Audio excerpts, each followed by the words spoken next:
The scary part about these cases are that it's a bacteria that is pretty common but develops resistance to most of the antibiotics that we have. Dr. Andrew Fishman is referring to a potent bacterium called carbapenem-resistant Klebsiella pneumoniae, CRKP for short. That's infected over 350 mostly elderly patients in California between June and December of 2010. 40% of these patients died within a month of becoming infected.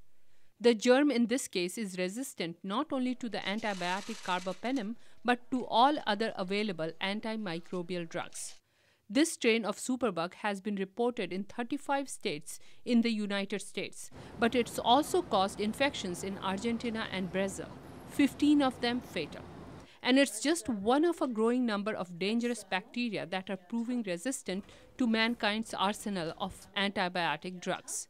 The effectiveness of that arsenal, medical experts say, is dwindling fast because of widespread use and misuse of antibiotics. Antimicrobial resistance is increasing worldwide, not only for specific antibiotics, but for every antibiotic in every disease, for not only for humans, but also antibiotics used in animals also.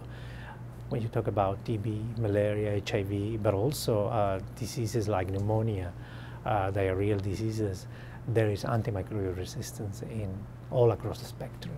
Dr. Marcos Espinal, who manages health surveillance, disease prevention and control at WHO, is heading up a campaign to educate patients, practitioners and the general public about the spread of antimicrobial resistance in the Americas.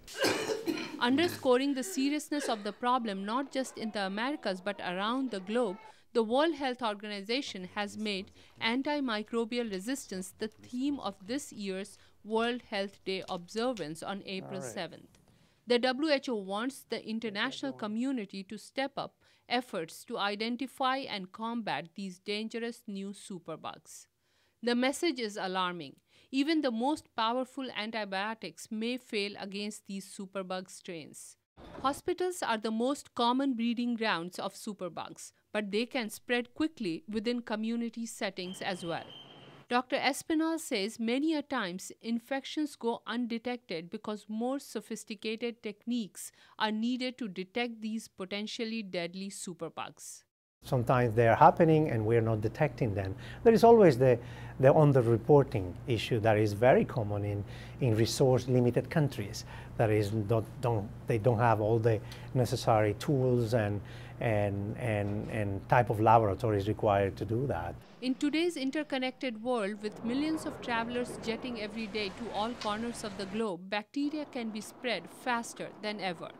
Public health experts are calling for stricter disease surveillance, better patient monitoring systems, and the establishment of special committees in hospitals to enforce more rigorous hygiene and sanitation standards. Doctors advise that frequent hand washing, patient isolation rooms, and more selective use of antibiotics can help stop the spread of superbugs. Experts agree that the world needs a new class of antibiotics to beat the superbugs down, but they warn that doctors and patients must learn to use these new weapons more carefully.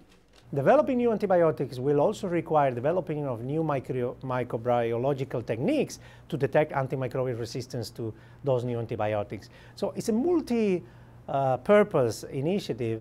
WHO calls the growing incidence of superbug infections a major burden on society that's causing death, suffering, disability, and higher healthcare costs, a major challenge the medical community must face without delay. Vidushi Sinha, VOA News, Washington.